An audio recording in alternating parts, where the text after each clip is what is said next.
8,40,00,000। ये उन बच्चों की संख्या है जो कभी स्कूल का दरवाजा ही नहीं देख पाते। हाँ, ये 2011 की जनगणना का आंकड़ा है, लेकिन आज भी ये एक बहुत बड़ी राष्ट्रीय चुनौती है। सोचिए, करोड़ों बच्चे शिक्षा के अपने सबसे बुनियादी अधिकार से ही दूर हैं।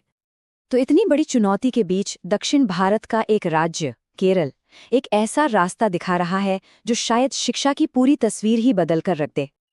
आपने सुना होगा, जब भी भारत में विकास की बात होती है, केरल का नाम हमेशा कह सकते हैं, एक अपवाद की तरह आता है।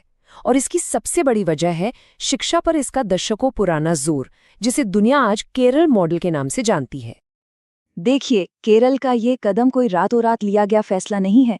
इसकी जड़ें इतिहास में बहुत गहरी हैं। सोचकर देखिए, 1817 में ही वहाँ शिक्षा को राज्य की जिम्मेदारी बना दिया गया था। फिर आज़ादी के बाद भूमि सुधार हुए, फिर देश का सबसे सफल साक्षरता अभियान चला, और अब 2026 की ये बड़ी घोषणा, ये सब एक लंबी और सोची समझी रणनीति का हिस्सा लगता है। तो सवाल ये है कि आखिर इस मॉडल का राज क्या है? इसके 5 मजबूत स्तंभ है।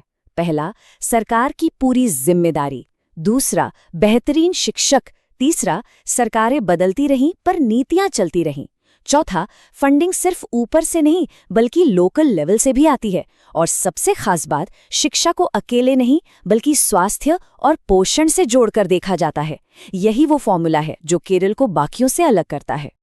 तो चलिए अब सीधे उस बड़े फैसले पर आते हैं जिसने पूरे देश का ध्यान अपनी तरफ खींचा है, 2026 के राज्य बजट की वो ऐतिहासिक घोषणा। अब इस नए बदलाव की अहमियत को समझने के लिए थोड़ा पीछे चलना होगा। 2013 के एक सरकारी आदेश के मुताबिक केरल में 12वीं क्लास तक की पढ़ाई तो पहले से ही मुफ्त थी, जो अपने आप में ही एक बहुत बड़ी बात है।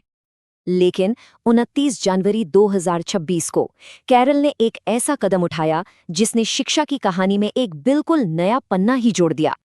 और ये है वो ऐतिहासिक फैसला।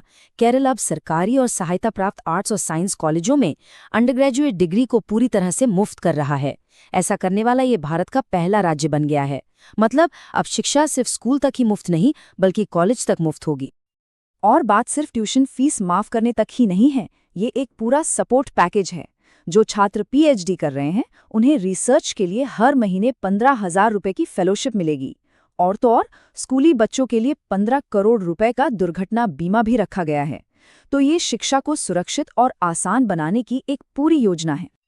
तो एक बड़ा सवाल उठता है कि आखिर इतना बड़ा फैसला लिया क्यों गया, और क्या इस मॉडल के सामने कोई चुनौतियां नहीं है? चलिए अब इस नीति के पीछे की वजहों और भविष्य की राह पर एक नजर डालते हैं। इस बड़े फैसले के पीछे कई वजह बताई जा रही हैं। सबसे बड़ी है ब्रेन ड्रेन।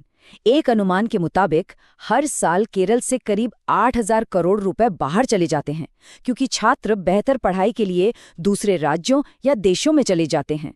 तो इस नीति का एक बड़ा मकसद इसी प्रतिभा पलायन को रोकना है। इसके अलावा ये सार्वजनिक शिक्षा और सामाजिक बराबरी को बढ़ावा देने की भी एक मजबूत कोशिश है। अब इस नीति का एक राजनीतिक पहलू भी है। बजट पेश करते हुए वित्त मंत्री के.एन. बालगोपाल ने राज्य की एकता को कमजोर करने वाली ताकतों के खिलाफ चेतावनी दी। इससे ये साफ होता है कि ये सिर्फ एक शैक्षिक सुधार नहीं है, बल्कि इसके पीछे एक सामाजिक और राजनीतिक संदेश भी है। लेकिन देखिए, तस्वीर हमेशा एक तरफा नहीं होती। एक तरफ केरल की शानदार सामाजिक उपलब्धियां हैं, जैसे देश में सबसे ज्यादा मानव विकास सूचकांक और साक्षरता दर। वहीं दूसरी ओर ब्रेन ड्रेन, धीमा औद्योगिक विकास और महिलाओं के खिलाफ हिंसा जैसी गंभीर चुनौतियां भी मुंह बाए खड़ी हैं। तो अब आगे का रास्ता क्या है? सरकार की योजना 3 चरणों में बटी हुई लगती है। पहला, इस मुफ्त शिक्षा को जमीन पर उतारना। दूसरा, भविष्य की टेक्नोलॉजी के लिए एक ग्लोबल स्कूल बनाना। और तीसरा, छात्रों के लिए हॉस्टल की समस्या को हल करना। ये वाकई एक दूर की सोच वाली योजना लगती है। तो सवाल वही है, क्या केरल का ये मॉडल बाकी दुनिया के लिए एक मिसाल बन सकता है, या ये सिर्फ एक ऐसा सपना है जो अपनी ही चुनौतियों से घिरा हुआ है? इसका जवाब तो खैर वक्त ही देगा। लेकिन एक बात तो साफ है, केरल ने शिक्षा के भविष्य पर एक ऐसी बहस छेड़ दी है जिसे अब नजरअंदाज नहीं किया जा सकता।